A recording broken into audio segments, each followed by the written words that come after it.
பக்கம் எண் 8, பாடல் எண் 8. அண்டர்பதி குடியேற சிறுவையில் பாடப்பட்ட திருப்புகழ். சந்தம் தந்ததன தனதான தந்ததன தனதான தந்ததன தனதான தனதான. அண்டர்பதி குடியேற மண்டசுரர் உருமாற அண்டர்மனம் மகிழ்மீற வருளாலே. அந்தரியுடனாடு சங்கரனும் மகிழ்கூற ஐங்கரனும் உமையாலும் மகிழ்வாக. மண்டலமும் முனிவோரும் எண்திசையும் உளபேரும் அஞ்சினனும் அயனாரும் எதிர்காண.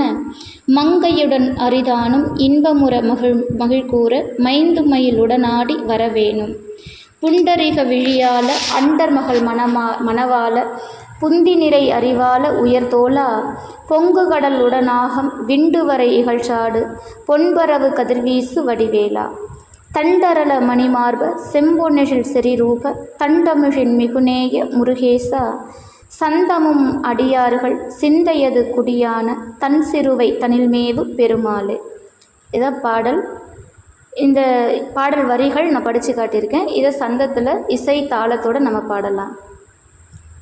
தந்த தன தனதான தந்த தன தனதான தந்த தன தனதான தனதான தந்ததன தனதான தந்ததன தனதான தந்ததன தனதான தனதான. அண்டர்பதி குடியேற மண்டசுரர் உருமாற அண்டர் மனமகிழ்மீற அருளாலே. அந்தரியுடனாடு சங்கரனும் மகிழ்கூற ஐங்கரனும் உமையாலும் மகிழ்வாக. அண்டர்பதி குடியேற மண்டசுரர் உருமாற அண்டர் மனம் மகிழ்மீற வருளாலே. அந்தரியுடனாடு சங்கரனும் மகிழ்கூற ஐங்கரனும் உமையாலும் மகிழ்வாக. மண்டலமும் முனிவோரும் என் திசையில் உளபேரும் அஞ்சினமும் அயனாரும் எதிர்காண. மங்கையுடன் அரிதானம் இன்பமுற மகிழ்கூற மைந்துமயிலுடனாடி வரவேணும்.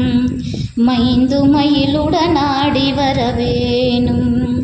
புண்டரிக விழியால அண்டர் மகள் மணவாள புந்தி நிறை அறிவால உயர்தோளா.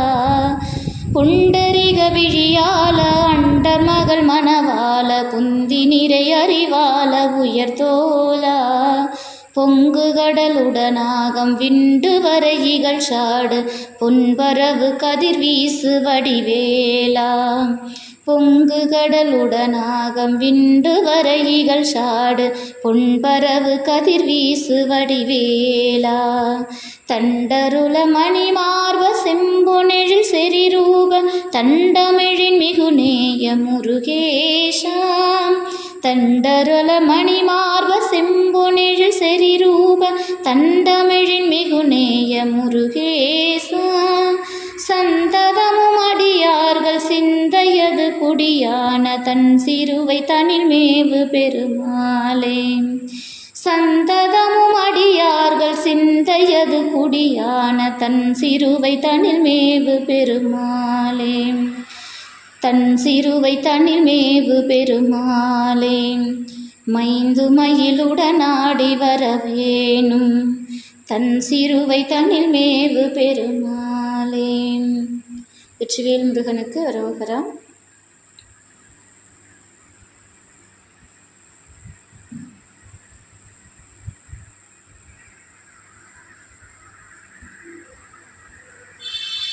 இந்த பாடலுடைய விளக்கம் மன்னிக்கணும். இந்த பாடலுடைய விளக்கம் பார்த்துடலாம். அண்டர்பதி குடியேற மண்டசுரர் உருமாற அண்டர் மன மகிழ்மீற அருளாலே. இது சுவாமி முதல்ல பாட எடுக்கும்போதே யாரை சொல்கிறார் அப்படின்னா தேவர்களை சொல்கிறார். தேவர்களெல்லாம் மனம் மகிழும்படி அவர்களுடைய அதாவது இடத்தை மீட்டு கொடுத்தவர் சுவாமி. அண்டர்பதி குடியேற தேவர்கள் மனம் மகிழும்படி செய்தது. இன்னும் சொல்லப்போனால் தேவர்களுடைய தலைவன் இந்திரன் இருக்கிறார் இல்லையா, அந்த இந்திர பகவான் மீண்டும் இந்திரலோகத்தை அடைந்தது. தேவலோகத்தில் குடிபுகவும் இவர்களை நெருங்கி வந்த அசுரர்கள் மண்டசுரர் உருமாற அண்டர் மன மகிழ்மீற அருளாலே. அப்படின்னா இவர்களை அச்சுறுத்தி வந்த அசுரர்கள் அவர்களெல்லாம் மாண்டு மடியவும் அருளாலே அப்படின்னா இறைவனுடைய அருளல். யார் அப்படின்னா அண்டர் மனம் மகிழ்மேறர், தேவர்களுடைய மனம் மகிழும்படி அந்தரியுடனாடு சங்கரனு மகிழ் கூற. அந்தரி அப்படின்னா அம்பாள், அந்த பராசக்தி. காளியோடு நடனமாடுகின்ற சிவபெருமான் மிகவும் மகிழ்ச்சி அடையும்படியாக விநாயகனும் உமாதேவியும் களிப்போடு இருப்பதாக, ஐங்கரனும் உமையாலும் மகிழ்வாக அப்படிங்கிறார். இப்போ விநாயகரும் அம்பாளும். அடுத்து சொல்கிறார், மண்டலமும் முனிவோரும் என் திசையும் உளவேரும் மஞ்சினனும் அயனாரும் எதிர்காண. இந்த பூமியில் இருக்கிறவங்க முனிவர்கள், 8 திசையில் இருக்கிறவங்க, இவங்க எல்லாரும், இந்திரனும் பிரம்மனும் எல்லாரும் அங்கே போய் நின்று அந்த காட்சியை பார்த்து ரசிக்கிறாங்க, சந்தோஷப்படுறாங்க. இதில் இன்னொருத்தர் யார் அப்படின்னா மங்கையுடன் அரிதானும் இன்பமுற மகிழ்மீற மைந்து மயிலுடன் ஆடி வர வேணும். மங்கையுடன் அரிதானம்னா லக்ஷ்மி தேவியோடு திருமால். அரிதானம், அரியும் மங்கைன்னா மகாலட்சுமி. இவங்க 2 பேரும் முருகப்பெருமானுடைய இந்த வீர தீர செயலை கண்டு, அசுரர்களை இவர் அழித்த அந்த வீரத்தை கண்டு மகிழ்ச்சியோடு இருக்கிறாங்களாம். அப்படி இருக்கக்கூடிய முருகப்பெருமானே மைந்து மயிலுடன் ஆடி வர வேணும்.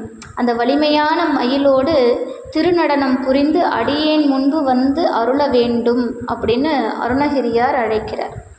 அருணகிரியாருடைய பாடல்களில் நீங்கள் பார்த்தீங்கன்னா அதிகமாக என் முன்னாடி வா, என் முன்னாடி வா, என் முன்னாடி வான்னு கூப்பிட்ருப்பார். அப்போ என்ன அர்த்தம் அப்படின்னா, அருணகிரியாருடைய வார்த்தைகளை நல்லா கவனிங்க. மைந்து மயிலுடன் ஆடி வர வேணும். அப்போ என்ன அர்த்தம்? மயில் மீது ஏறி முருகப்பெருமான் வர வேண்டும். அப்போ இந்த பாடலை பாடினா முருகப்பெருமான் வருவாரானா? கட்டாயம் வருவார்.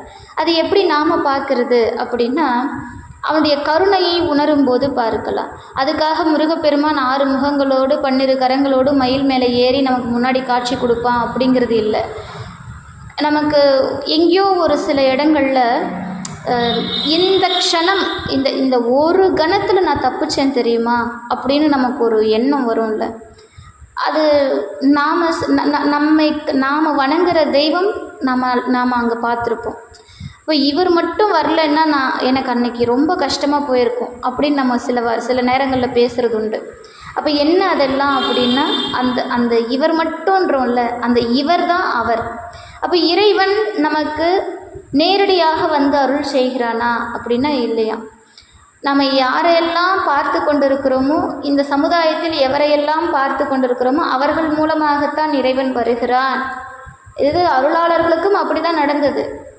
அருணகிரியாருக்கு முதல் முறையாக முருகப்பெருமான் காட்சி கொடுத்தது முருகப்பெருமான் ரூபத்திலலாம் இல்லை, ஒரு அந்தனர் ரூபத்தில் தான் முருகப்பெருமான் காட்சி கொடுக்குறார்.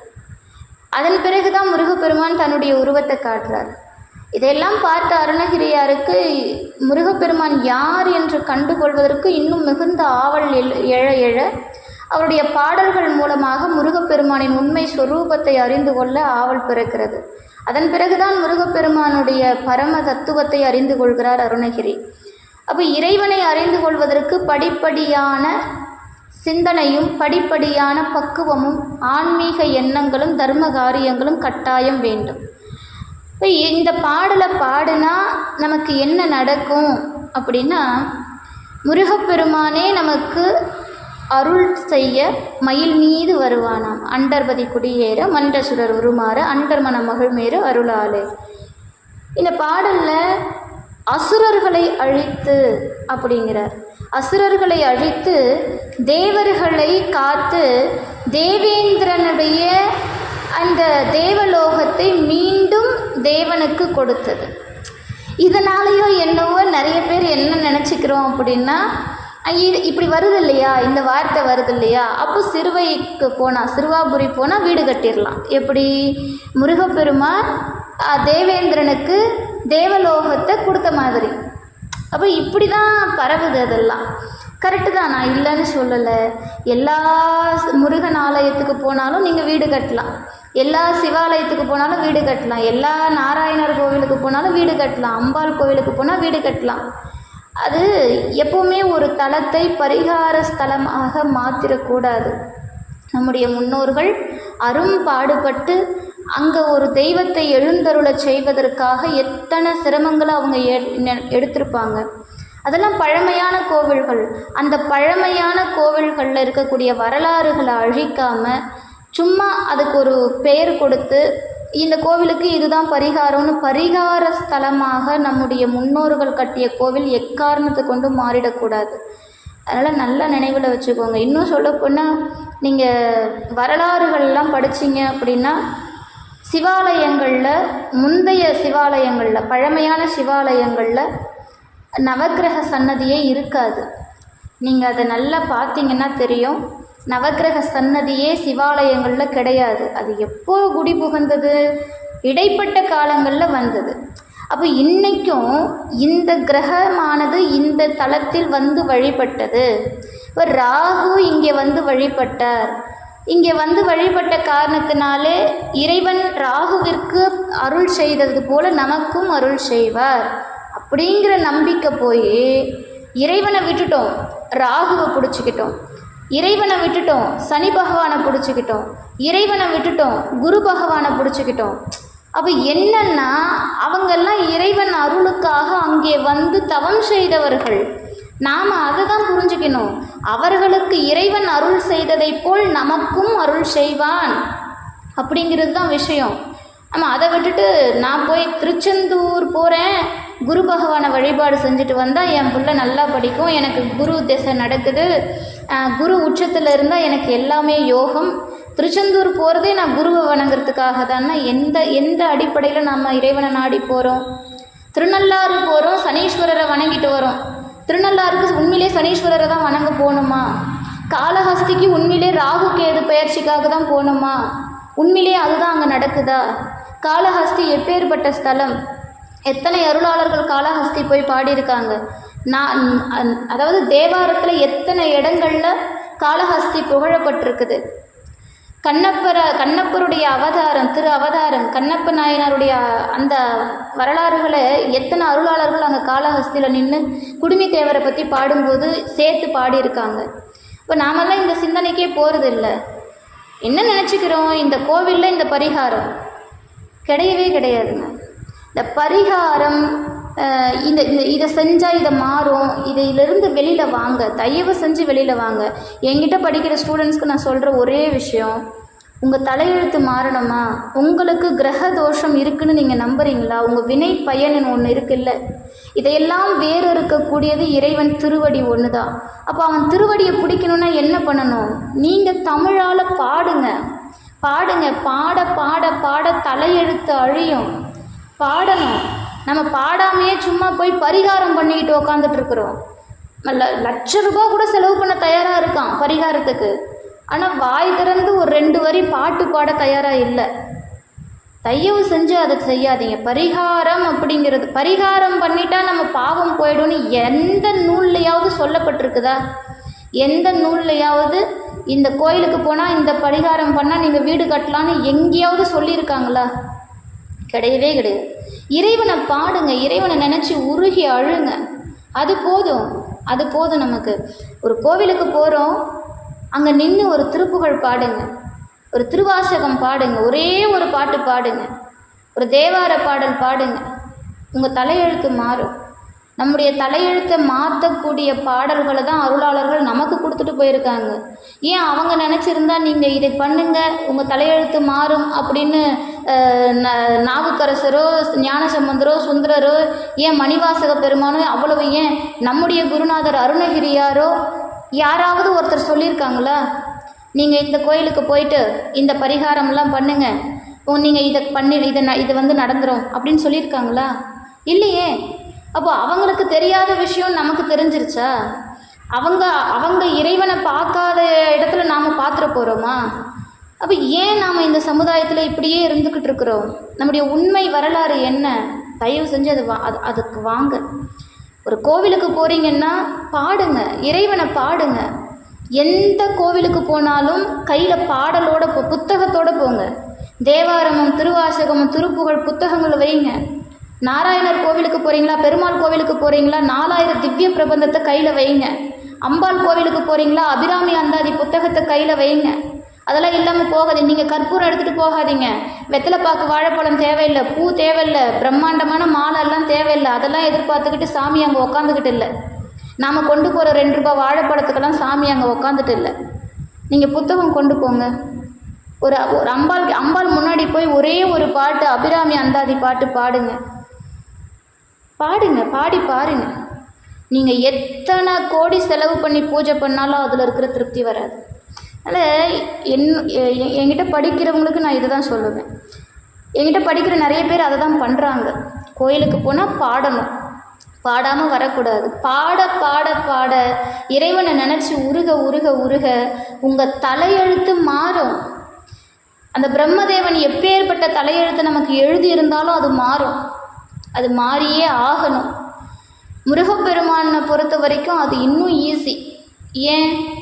அவனுடைய அடியார்கள் அவன் திருவடியை வணங்கிவிட்டால் பிரம்மன் கூட முருகன் அடியார்களுக்கு தலையெழுத்தை எழுதுறதுக்கு பயப்படுவானாம். இவன் தலையெழுத்து இதுதாண்டா அப்படின்னா பயப்படுவானாம். நவக்கிரகங்கள் கூட பயந்து நடுங்கும். அதனால் முருகப்பெருமானை வழிபாடு செய்யக்கூடியவர்கள் தைரியமாக, நீங்கள் எந்த கிரகத்திற்கும் பயப்பட தேவையில்லை. சனி மாறுதா மாறிட்டு போகட்டும், குரு மாறுதா மாறிட்டு போகட்டும், சந்திரன் நீச்சமாகறானா ஆயிட்டு போகட்டும், எதை பற்றியும் கவலை இல்லை. நமக்கு யார் தலைவன்? வெற்றி என்ற வார்த்தைக்கே உரிமையானவன். அவனுக்கு பேரே வெற்றி வடிவேலன். அதனால் நம்முடைய தலைவன், அவனை தாண்டி நமக்கு எதுவும் நடந்துட போகிறதில்ல. இறைவன் மீது நம்பிக்கை கொள்ளுங்கள். ஆனால் இந்த பாடலில் அதை தான் சொல்கிறார். இப்போ இந்திர பகவானுக்கு அவருடைய இந்திரலோகத்தை மீட்டு கொடுத்தவர் முருகப்பெருமான். அண்டர்பதி குடியேற மண்டசுரர் உருமாற அண்டர்மன மகிழ்மேறு அருளாலே அந்தரையுடனாடு சங்கரனு மகிழ்கூற ஐங்கரனும் உமையாலும் மகிழ்வாக. இதெல்லாம் அதுதான். அப்போ முருகப்பெருமான் போர்க்களத்தில் எப்படி போர் செய்து அசுரர்களை மாளச் செய்து தேவேந்திரனுக்கு மீண்டும் அந்த பதவியை, தேவேந்திர பதவியையும் இந்திரலோகத்தையும் இறைவன் மீட்டு கொடுத்தார் இல்லையா, அதுதான் இங்கே குறிப்பிட்டு சொல்கிறாங்க. அப்போது இந்த முருகப்பெருமான வழிபாடு செய்கிறவங்களுக்கு எதிரிகள் அப்படிங்கிற அச்சம் இருக்கவே இருக்காது. என்கிட்ட ஒரு அம்மா கூட கேட்டாங்கன்னு நினைக்கிறேன். அதாவது இந்த காலத்தில் நான் ஒரு முறை சொன்னேன், எனக்கு இந்த பிளாக் மேஜிக் மேலெல்லாம், அதாவது கந்திருஷ்டி, பில்லி, சூனியம், ஏவல் இது மேலெல்லாம் எனக்கு நம்பிக்கை இல்லை அப்படின்னு நான் சொன்னேன். அப்போது ஒரு அம்மா என்கிட்ட கேட்டாங்க, அம்மா அப்போது அதாவது நேர்மறை அப்படின்னு ஒன்று இருந்தால் எதிர்மறைன்னு ஒன்று இருக்கும்ல, அதாவது பாசிட்டிவிட்டி ஒன்று இருந்தால் நெகட்டிவிட்டின்னு ஒன்று இருக்கும்ல, அப்போ இந்த பிளாக் மேஜிக் அப்படிங்கிறது ஒன்று இருக்க தானே செய்யுது அப்படின்னா, நான் ஏன் அதை நம்புறது இல்லை அப்படின்னா, நான் வணங்குகிற தெய்வம் அப்பேற்பட்ட தெய்வம். இப்போ நான் என் தலைவனை, என் இறைவனை வழிபாடு செய்கிறேன். அவன் மீது இல்லாத நம்பிக்கையாக கேவலம் இந்த பிளாக் மேஜிக் மேலே எனக்கு நம்பிக்கை வந்துட போது. அப்போது முருகப்பெருமானின் சக்தி வேலை கொண்டு வழிபாடு செய்யக்கூடியவள் நான். சதா அந்த வேலுக்கு வழிபாட்டை செய்யக்கூடியவள் நான் ஏன் பயப்படணும்? எந்த வீட்டில் வேல் வழிபாடு நடக்குதோ, எந்த வீட்டில் வேல் மாறல் படிக்கப்படுகிறதோ, எந்த வீட்டில் திருப்புகழ் படிக்கப்படுதோ, எந்த வீட்டில் திருவாசகமும் தேவாரமும் இருக்கிறதோ, அந்த வீட்டுக்கு கண்திருஷ்டியோ பில்லியோ ஏவலோ சூன்யமோ இருக்க செய்யுமா என்ன? கட்டாயமாக நெருங்காது, கட்டாயம் நெருங்காது. இவ்வளவு ஏன் மனிதர்களால் மட்டுமல்ல, கணங்களால், அதாவது கிரகங்களால் கூட நம்மளை நெருங்க முடியாது. அப்போ கிரகங்கள் கூட தயங்கும் இல்லை, நமக்கு நன்மையையே செய்யும். கிரகங்கள் கூட இறைவனின் கட்டளைக்கு இணங்க நமக்கு நன்மையே செய்யும், அடியார்களுக்கு நன்மையையே செய்யும். அப்படிப்பட்ட இறைவனை நாம் வழிபாடு செய்கிறோம், நமக்கு என்ன கவலை? அதனால் எந்த ஆலயத்துக்கு போனாலும் அங்கே ஏன் போகிறோம், அங்கே என்ன நடக்குது, இந்த கோவில் எப்பேற்பட்ட கோவில், இதெல்லாம் தெரிஞ்சுக்கிட்டு வழிபாட்டுக்கு போவோம். அடுத்த வரி பாருங்கள். புண்டரீக விழியால அண்டர்மகள் மனமால புந்தி நிறை அறிவால உயர்தோளா. அதாவது புண்டரீக விழியால அப்படின்னா தாமரை போன்ற திருக்கண்கள் உடையவர். அண்டர்மகள் மணவாள, தேவர்களின் மகளாக வளர்ந்த தேவயானை, இவங்கள தான் குறிப்பிடுறாங்க. புண்டரிகம் அப்படின்னா தாமரை போல அழகான கண்களை உடையவர்கள். அண்டர் மகள் அப்படின்னா தேவயானை, அண்டர்னா தேவர்கள். இப்போ தேவரால் வளர்க்கப்பட்டவள் தான் தெய்வானை. அப்போ தேவயானையை மணமுடித்தவர். இப்போ தெய்வானை அம்மையாரின் மணவாளரே அப்படின்னு பாடுறார். புந்தி நிறை அறிவால உயர்தோளா அப்படின்னா நிறைவான அறிவு கொண்டவராம். நிறைவு அப்படின்னா என்ன அப்படின்னா, இப்போ மிகுந்த அப்படின்னு சொன்னால் அப்போ குறைவுன்னு ஒன்றும் இருக்குது இல்லையா?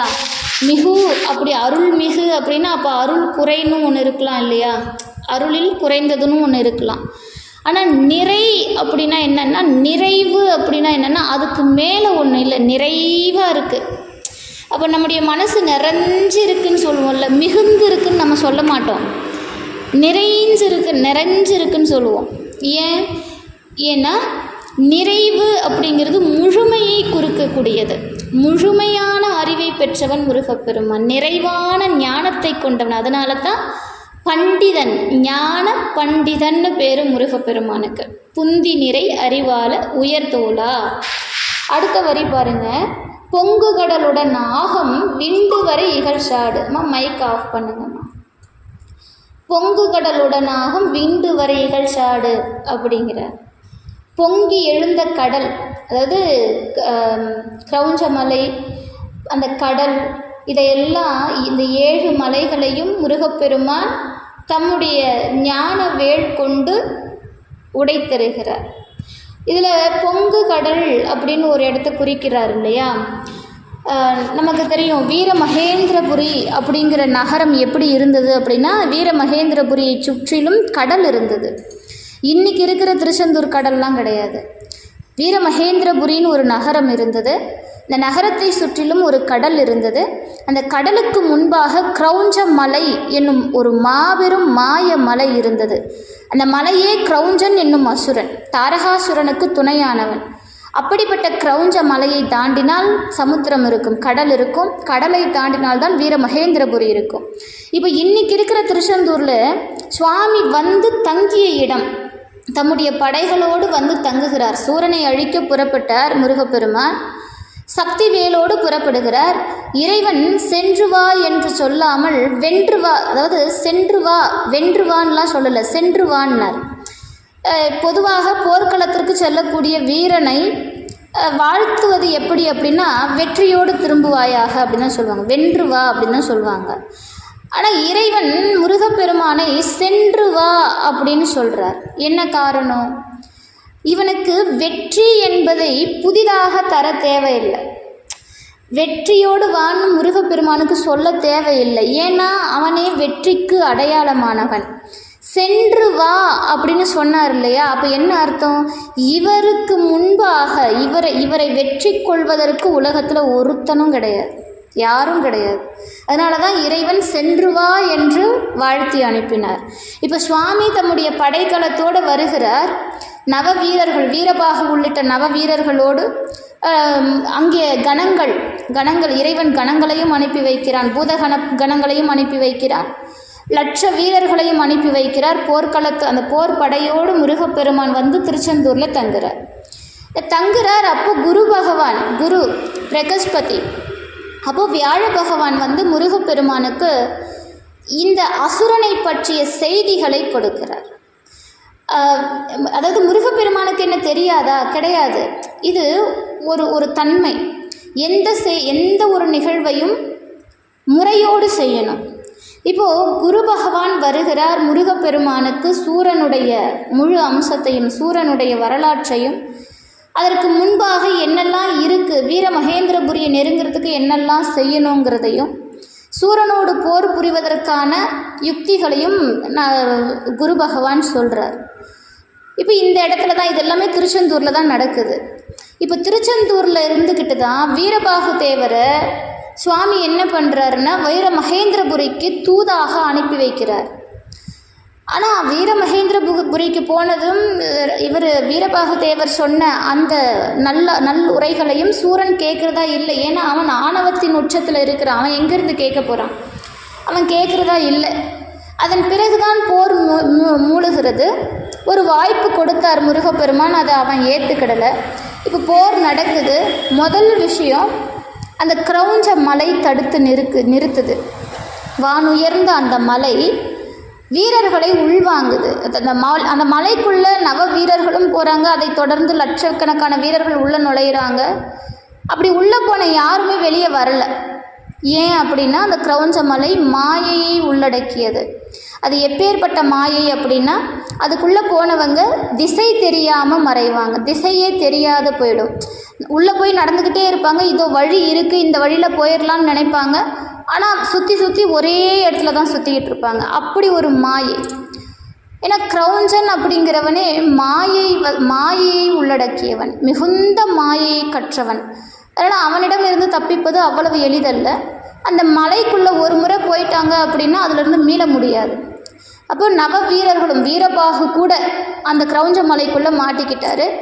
லட்சக்கணக்கான வீரர்கள் அந்த மலைக்குள்ளே இருந்து மூச்சை ஆயிடுறாங்க. இப்போ நாரதர் சொல்கிறார் சுவாமிக்கு, சுவாமி கிரௌஞ்சன் அப்படிங்கிற மாய அசுரன் தான் இந்த மலையாக நிற்கக்கூடியவன். அவனை வெற்றி கொண்டால்தான் அந்த சமுத்திரத்தை, அதாவது அதன் பிறகு இருக்கக்கூடிய சமுத்திரத்தை தாண்ட முடியும், அதன் பிறகுதான் வீர மகேந்திரபுரி செல்ல முடியும்ன்றாங்க. இப்போ சுவாமி என்ன பண்ணுறார், தம்முடைய ஞான வேலை கொண்டு அந்த மலையின் மீது வீசுகிறார். முருகப்பெருமானுடைய வேல்பட்டு அந்த மாய மலை சுக்கு நூறாக உடைந்ததாம். இந்த 7 மலைகளும் துவம்சமானதாம். பிறகு அங்கே இருக்கக்கூடிய லட்சக்கணக்கான வீரர்களும் மீட்டு எழப்படுகிறார்கள். மீண்டு எழுந்து அந்த கடலை வற்ற செய்கிறார். இப்போ கடலை தாண்டி தான் வீர மகேந்திரபுரிக்கு சேனையோடு போகணும் இல்லையா? அதனால் என்ன பண்ணுறாராம் முருகப்பெருமான், தம்முடைய ஞான வேலை மறுபடியும் எய்கிறார். அந்த கடலானது வற்றப்படுகிறது, கடலே இல்லாமல் போயிடுது. இன்றைக்கும் பார்த்திங்கன்னா வீர மகேந்திரபுரிங்கிற நகரமும் கிடையாது, கிரௌஞ்ச மலையும் கிடையாது, வீர மகேந்திரபுரியை சுற்றி இருந்த கடலும் கிடையாது. இதெல்லாம் எங்கெங்கே போச்சு அப்படின்னா அழிஞ்சு போச்சு. இதுக்கு கந்தபுராணத்தில் சாட்சி இருக்குது, நீங்கள் கந்தபுராணம் எடுத்து படிங்க. இது எல்லாத்தையுமே முருகப்பெருமான் அழித்து விட்டாரா. ஆனால் நாம் இன்றைக்கி திருச்செந்தூரில் தான் சூரசம்ஹாரம் நடந்ததாக நாம் நினச்சிக்கிறோம். ஆனால் நிஜமாவே திருச்செந்தூரில் சூரசம்ஹாரம் நடக்கலை. சுவாமி அங்கே சிவ பூஜை செஞ்சார். சூரனை அழிப்பதற்காக பஞ்சலிங்கம் வைத்து இறைவனை வழிபட்டார் முருகப்பெருமான். இன்னும் சொல்லப்போனால் திருச்செந்தூரானது கைலாயத்திற்கு நிகரானது. நல்லா தெரிஞ்சுக்கோங்க, திருச்செந்தூர் சென்றவர்கள் கைலாயத்தை சென்றடைந்த பாக்கியத்தை பெறுவார்கள். இதை நான் சொல்லலை, அருணகிரி சொல்கிறார், நான் சொல்லலை. அதாவது நம்ம முன்னாடியே ஒரு பாடல் பார்த்துருக்கோம், பரமபதமே செறிந்த முருகன் எனவே வந்து பழனிமலை மேல் அமர்ந்த பெருமாளை. இவர் பழனியில் நின்றுக்கிட்டு பாடுறாரு, ஆனால் பரமபதமே செறிந்த. அப்போ பரமபதம் செறிந்த அப்படின்னா கைலாயத்திற்கும் வைகுண்டத்திற்கும் நிகரானது இந்த திருச்செந்தூர். அதனால் சுவாமி சிவபெருமானை வைத்து பூஜித்த ஸ்தலம் திருச்செந்தூர். எக்காரணத்திற்கொண்டும் நாம் அதை மறக்கக்கூடாது. அப்போது அந்த இடத்துக்கு போனால் நமக்கு என்ன கிடைக்கும் அப்படின்னா பரம்பொருளுடைய அனுக்கிரகம் கிடைக்கும். அதனால தான் திருச்செந்தூர் ஆண்டவனுடைய அருள் இல்லாமல் திருச்செந்தூருக்கு போக முடியாதுன்னு சொல்கிற காரணம்.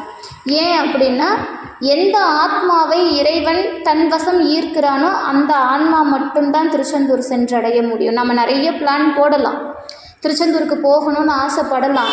ஆனால் அவன் அங்கே நமக்கு ஒரு லெட்ரு அனுப்பணும், நீ வரலாம் அப்படின்னு சொல்லிட்டு அவன் ஒரு லெட்ரு அனுப்பணும், இல்லைன்னா போக முடியாது.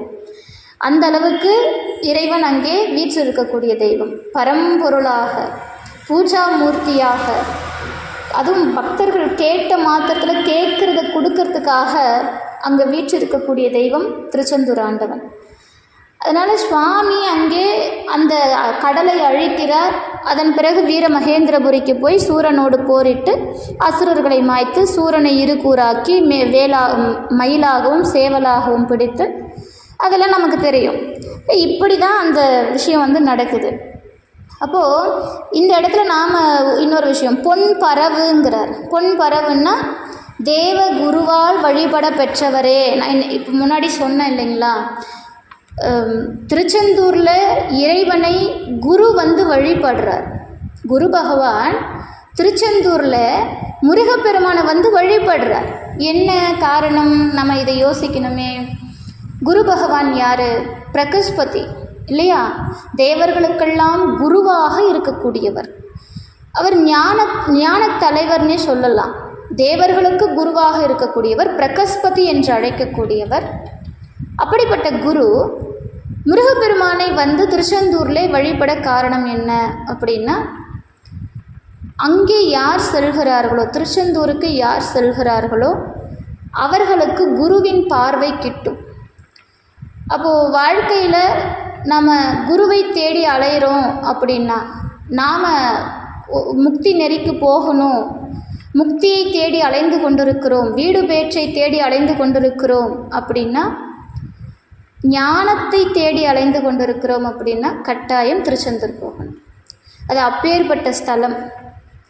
அடுத்து கதிர்வீசு வடிவேலா, பொங்கு கடலுடனாகும் விண்டு வரை இகழ் சாடு பொன்பரவு கதிர்வீசு வடிவேலா.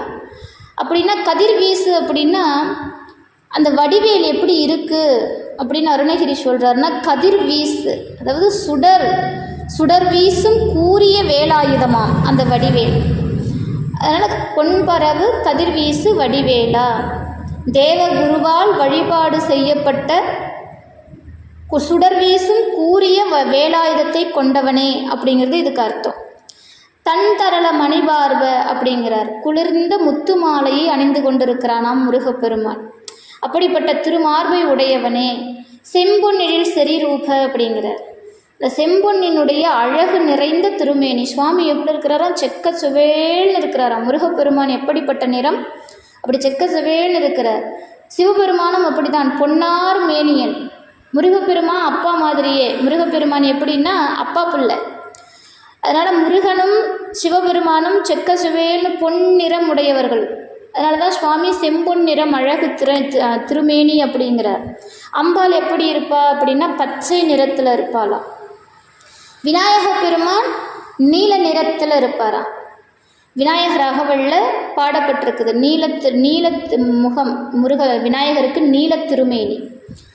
நாம் என்ன பண்ணுறோம், சிவபெருமானை ஒன்று கருப்பு பெயிண்ட் அடிச்சிடுறோம், இல்லை சிவபெருமானுக்கு நீல கலரில். ஏன்னா அவருக்கு கண்டம் மட்டும்தான் கருத்து இருக்குது, கண்டம் மட்டும்தான் நீலம். ஆனால் சிவபெருமானுக்கே நீல நிறத்தை பூசி வைக்கிறோம். உண்மையை தெரிஞ்சுக்கோங்க, சிவபெருமானுக்கு நீல நிறத்தை எல்லாம் பூசாதீங்க, தயவு செஞ்சு பூசாதீங்க.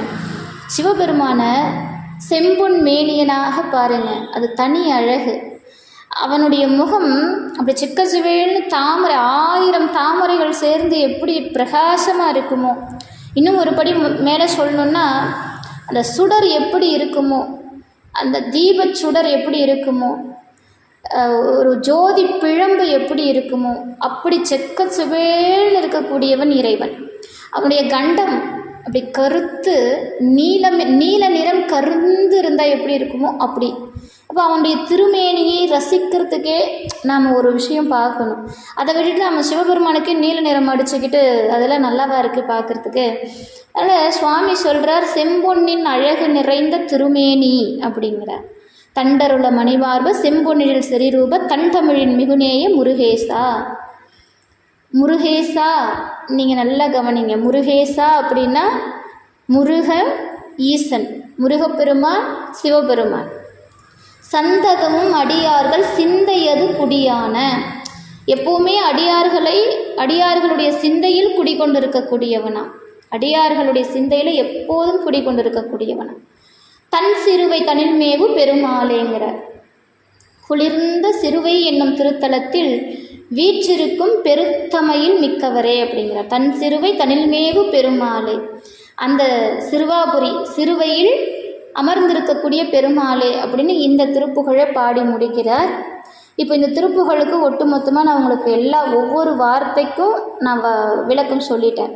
இதில் எந்த இடத்துலையாவது அருணகிரி சிறுவாபுரிக்கு போனால் வீடு கிடைக்கும்னு சொல்லியிருக்காரா? என்ன கிடைக்கும்னா வீடு பேறு கிடைக்கும், முருகனுடைய அருள் கிடைக்கும், ஞானம் கிடைக்கும். தயவு செஞ்சு போகத்தை வேண்டி இறைவனிடம் செல்லாதீர்கள். எனக்கு இது வேணும் அது வேணும்னு கேட்டு லிஸ்ட்டு போடாதீங்க. வேண்டத்தக்கது அறிவோய் நீ, வேண்ட முழுதும் தருவோய் நீ, வேண்டும் அயன்மார்க்கு அறியோய் நீ, வேண்டி என்னை பணி செய்தாய், வேண்டி நீயாது அருள் செய்தாய். யானும் அதுவே வேண்டி நல்லா வேண்டும் பரிசொன்று உண்டு எண்ணில் அதுவும் உந்தன் விருப்பு அன்றேன்னு சொல்லிட்டு வந்துட்டே இருங்க. சுவாமி பார்த்துப்பார். எக்காரணத்திற்கொண்டும் இறைவனிடத்தில் போய் லிஸ்ட்டு போடாதீங்க, அங்கே போய் அவனை பாருங்கள், பாடுங்க, உருகி அழுங்க. இதுதான் இறைவனுக்கு நாம் செய்யக்கூடிய வழிபாடு, வேறு எதுவுமே கிடையாது. அடுத்த பாடல் இது இன்னொரு முறை பாடி காமிச்சிடுறேன். தந்ததன தனதான தந்ததன தனதான தந்ததன தனதான தனதான அண்டர்பதி குடியேற மண்ட சுரருமாற அண்டர் மணமகிழ் மீற அருளாலே அந்தரியிடுட நாடு சங்கரனும் மகிழ் கூற ஐங்கரனும் உமையாலும் மகிழ்வாக மண்டலமும் முனிவோரும் என் திசையும் உளவேறும் அஞ்சினனும் அயனாரும் எதிர்காண மங்கையுடனுரதான இன்பமுற மகிழ் கூற மைந்து மகிழுடனாடி வரவேணும் மங்கையுடன் அரிதானம் இன்பமுற மகிழ் கூற மைந்து மகிழுடனாடி வரவேணும் புண்டரிக விழியால அண்டர் மகள் மணவாள புந்தி நிறை அறிவால உயர்தோலா பொங்கு கடலுடனாகம் விண்டு வரைகள் சாடு பொன்பரவு கதிர் வீசு வடிவேலா பொன்பரவு கதிர் வீசு வடிவேலா தண்டரல மணிமார்ப செம்பொனெழில் செறிரூப தண்டமிழின் மிகுநேய முருகேசான் சந்ததமும் அடியார்கள் சிந்தையது குடியான தன் சிறுவை தனில் மேவு பெருமாளே தன் சிறுவை தனில் மேவு பெருமாளே மைந்து மயிலுடனாடி வரவேணும் தன் சிறுவை தனில் மேவு பெருமாளே. வெற்றிவேல் முருகனுக்கு அரகரோகரா. பக்கம் எண் 9, பாடல் எண் 9, புவிக்குன் பாதம் திருப்புகழ். அடுத்த பாடல், ஒரே நிமிஷம்.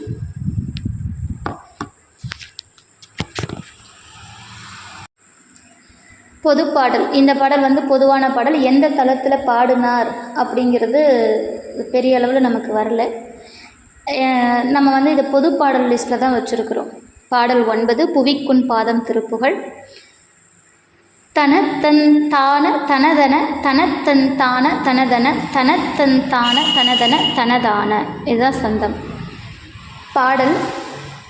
புவிக்குன் பாத மதனினை பவர்க்கும் கால தரிசனை புலக்கண் கூடு மதுதனை அறியாதே புரட்டும் பாத சமயிகள் நெறிக்கண் பூது படிரரை புழுக்கண் பாவ மதுகொள் பிழையாத கவிக்கொண்டாடு புகழினை படிக்கும் பாடு திறமிலி கலைக்கும் பாவ சுழல்படு மடினாயே களக்குண்டாகு புவிதனில் எனக்குண்டாகு பணிவிடை கணக்குண்டாதல் திருவுளம் அறியாதோ சிவத்தின் சாமி மயில் மிசை நடிக்கும் சாமி எமதில சிறக்கும் சாமி சொரூபமை தொழிகான செழிக்கும் சாமி பிறவியை ஒழிக்கும் சாமி பவமதை தெரிக்கும் சாமி முனிவர்களிடமேவும் தவத்தின் சாமி புரிபிழை பொறுக்கும் சாமி குடிநிலை தரிக்கும் சாமி அசுரர்கள் பொடியாக சதைக்கும் சாமி எமைப்பணி விதிக்கும் சாமி சரவண தகப்பன் சாமி எனவரு பெருமாளே. இந்த பாடலில் முக்கியமான விஷயம் ஒன்று இருக்குங்க. 12 முறை முருகப்பெருமான சாமி சாமி சாமி சாமின்னு அருணகிரி கூப்பிட்றார். நான் ஏற்கனவே ஒரு செய்தி உங்களுக்கு சொல்லியிருக்கேன். சுவாமி அப்படிங்கிற வார்த்தை முருகப்பெருமானுக்கு மட்டும்தான் உரித்தான வார்த்தை. சிவபெருமானுக்கு கூட அந்த வார்த்தை வரல. முருகனை மட்டும்தான் சுவாமி என்று அழைத்தார் வேதவியாசர். மகாஸ்காந்தத்தில் இருக்குது. அதை கச்சியப்ப சிவாச்சாரியரும் சொல்லியிருக்கிறார். கந்தபுராணத்திலையும் இருக்குது அந்த செய்தி. 1.5 லட்சம் கிரந்தங்களை உடைய மகாஸ்காந்தத்தில் சுவாமி அப்படிங்கிற வார்த்தையை, அந்த திருநாமத்தை முருகப்பெருமானுக்கு மட்டுமே உரித்தானதாக வேதவியாசர் பாடியிருக்கிறார். வேதங்களை எல்லாம் நமக்கு கொடுத்தவர், வேதங்களை நமக்கு எளிமையாக்கி கொடுத்தவர் வியாசர். அதனால தான் அவருக்கு வேதவியாசர்னே பேர். அப்படிப்பட்ட வியாச பெருமான் சுவாமின்னா முருகன்டர், சுவாமின்னா கார்த்திகேயன், ஆறுமுகன், சரவணன், அவனுக்கு தான் அந்த நாமம். அருணகிரியார் இந்த பாடலில் 12 முறை சாமி சாமி சாமின்னு கூப்பிடுறார். நீங்கள் எண்ணி பாருங்கள். சிவத்தின் சாமி, நடிக்கும் மயில் மிசை நடிக்கும் சாமி, சிறக்கும் சாமி, செழிக்கும் சாமி, ஒழிக்கும் சாமி, தெரிக்கும் சாமி, தவத்தின் சாமி, பொறுக்கும் சாமி, தரிக்கும் சாமி, சதைக்கும் சாமி, விதிக்கும் சாமி, தகப்பன் சாமி 12 முறை சொல்கிறார். சரி, இந்த பாடல் ஏன் இவ்வளவு விசேஷம்? 12 முறை சாமி சாமி சாமின்னு கூப்பிட்றாரு. என்ன காரணம்? முருகப்பெருமானுக்கு 12 கரம்னு பார்த்தோம்ல. அவன் ஒரு கரத்தால் கொடுத்தாலே நம்மளால் ஒரு பிறவியில் அவன் கொடுக்கறத அனுபவித்து தீர்க்க முடியாது.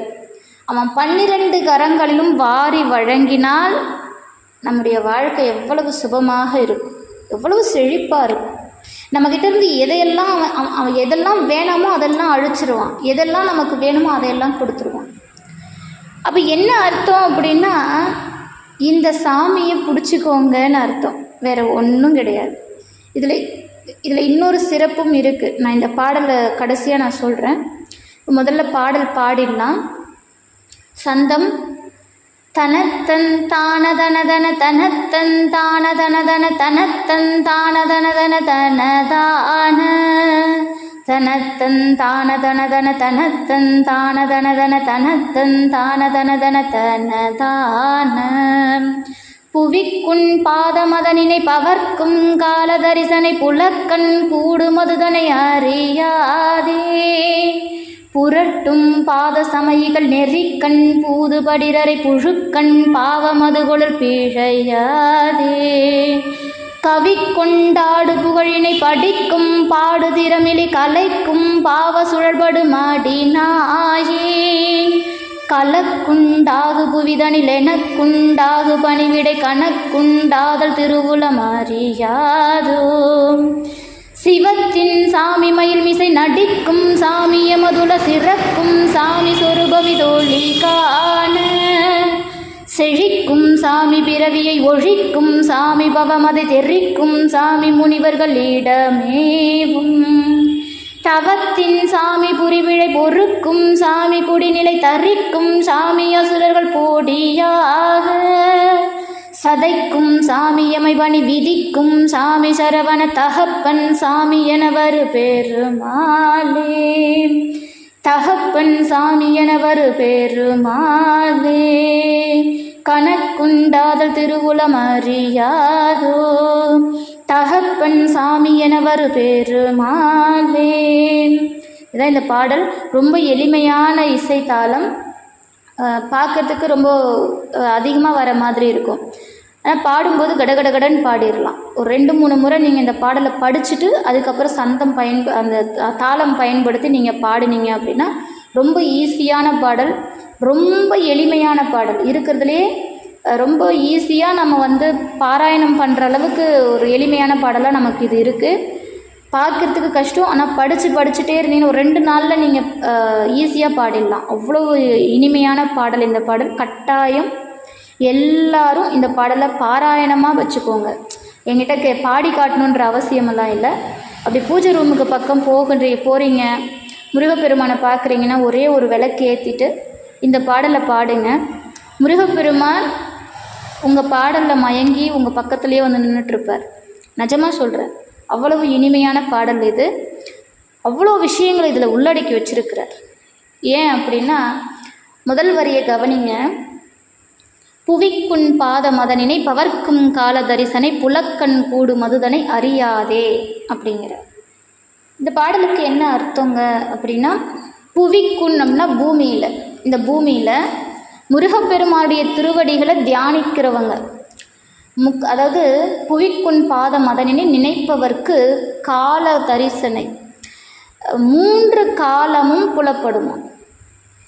முருகப்பெருமானை தியானிப்பவர்களுக்கு முக்காலம் உணரும் ஞானத்தை முருகப்பெருமான் தருவாராம். அப்போது 3 காலத்தையும் உணர்வதற்கு நம்ம என்னவோ பெருசாக அதையும் இதையும் செய்ய வேண்டிய அவசியமே இல்லைங்கிறார் அருணகிரி. இன்னைக்கு பொய்யும் புரட்டும் பேசி கொண்டிருக்கக்கூடிய சமைகள் அப்படிங்கிறார். புரட்டும் பாத சமைகள் நெறிக்கண் பூது படிரரை புழுக்கண் பாவம் மதுகுழல் பிழையாதே. நீ என்கிட்ட வா, உனக்கு இதெல்லாம் செய்கிறேன், நானே கடவுள், நானே எல்லாம் அப்படின்னு இன்றைக்கி தெரிஞ்சுக்கிட்டு இருக்கிறாங்க இல்லையா நிறைய பேர். இன்னும் ஒரு சில இடங்கள்லாம் பார்த்திங்கன்னா இறைவனுக்கும் ஒரு படி மேலே அவங்க போயிடுறாங்க. அதெல்லாம் பார்க்கும்போது மனசு பதைக்குது. இறைவனுடைய இடத்தை யாராவது பிடிக்க முடியுமா? இறைவன் எப்பேற்பட்டவன்! சிவலிங்கத்து மேலேயே உட்காந்துக்கிறானுங்க, சிவபெருமான் மேலேயே உட்காந்துக்கிறாங்க. கேட்டால் 2 பேருக்கும் அபிஷேகம் நடக்குது. நானே சிவம்ன்றாங்க. இதெல்லாம் நம்புகிற மாதிரியா இருக்குது. சரி, என்னவோ மக்களும் அதை நாடிக்கிட்டு அதெல்லாம் உண்மைன்னு நம்பிக்கிட்டு இதையெல்லாம் அருணகிரி வன்மையாக கண்டிக்கிறார். இந்த நானே கடவுள்ன்றான் பாரு, அவனை நம்பாதீங்கிறார். அதை விட இன்னொரு விஷயம், அவங்களுக்கெல்லாம் புழுக்கன் பாவம் மதுகுழல் பிழையாதேங்கிறார். புழுக்கள் நிரம்பிய அந்த நரகலோகம் நிச்சயமாக கிடைக்குமா? கடவுள் பேரை சொல்லிக்கிட்டு புரட்டு சமயிகள், புரட்டும் பாத சமயிகள் அவங்களுக்கு இந்த நரகலோகம் கிடைக்குமா? மக்களை அறியாமையில் வச்சுக்கிட்டு கடவுள் யார் அப்படிங்கிறதையே மறைச்சி நின்றுக்கிட்டு தவறாக அவங்கள டைவர்ட் பண்ணுறாங்க இல்லையா? இவன் தான் கடவுள், அவன் தான் கடவுள், இவரு கடவுள், அவரு கடவுள், ஒரு தெருவுக்கு 1000 கடவுள், புதுசாக கடவுள் புதுசாக உருவாக்குறாங்க. என்னை கேட்டால் இன்றைக்கி புதுசாக கோவில்களை கட்ட ஆரம்பிக்கிறாங்க. நான் கேட்குறேன், தமிழகத்தில் எத்தனை 1000 கோவில்கள் பராமரிப்பு இல்லாமல் இருக்குது? எத்தனை கோவில்கள் மன்னர் காலத்து கோவில்கள், அவங்கெல்லாம் என்ன சும்மா கட்டிட்டு போயிட்டாங்களா? கல்வெட்டுகளோடு இருக்குது, அழிந்த நிலையில் இருக்குது, தீபம் கூட ஏற்ற முடியாத நிலைமையில் இருக்குது. உண்மையிலே உனக்கு இறைவனுடைய அருள் இருக்குது, இறைவன் மீது அளவில்லாத அன்பு இருக்குன்னா நீ ஏன்டா புதுசாக போய் கோவில் கட்டுற? பழைய கோவில் இடிஞ்சு கிடக்குது பார், போய் கட்டு, அதை போய் மீட்டு எடு, அந்த கோவிலுக்கு செய். ஏன் சம்பாதிக்கணும்? அப்போது இதெல்லாம் நான் சொல்லலைங்க, அருணகிரியே சொல்கிறார். புரட்டும் பாத சமயிகள்ன்றார். பொய்மைக்கு அழிவு நிச்சயம், அவங்கெல்லாம் நரகத்துக்கு போவாங்கங்கிறார் அருணகிரி. இவ்வளோலாம் செய்ய தேவையில்லை, இவ்வளோலாம் நீங்கள் பண்ணாதீங்க, முருகனை மனசில் நினைங்கன்றார் அருணகிரி. யாருக்கு முருகன் 3 கால தரிசனம் தருவான் தெரியுமா? முருகப்பெருமானை மனதில் தியானிப்பவருக்கு. நான் முருகப்பெருமானுடைய 3 அடி சிலை வச்சுருக்கேன், 6 அடி சிலை வச்சுருக்கேன், இவ்வளோ பெரிய சிலையை வீட்டில் வச்சு வழிபாடு செஞ்சுக்கிட்டு இருக்கிறேன். நான் முருகப்பெருமானுக்கு உடம்பெல்லாம் அழகு குத்தி காவடி எடுக்கிறேன். நான் முருகப்பெருமான் பேரை சொல்லி இவ்வளோ பேருக்கு சோறு போடுறேன். நான் முருகனுக்கு கோவிலே கட்டியிருக்கிறேன். அதெல்லாம் வேண்டான்றார் அருணகிரி. அதெல்லாம் ஒன்றும் நீ செய்ய தேவையில்ல, முருகனை மனசில் நினை. உனக்கு உண்மையிலேயே அந்த முருக தரிசனம் கிடைக்குங்கிறார். 3 கால தரிசனம், முக்கால தரிசனம், இறந்த காலம், நிகழ்காலம், எதிர்காலம் முதற்கொண்டு உனக்கு அந்த ஞான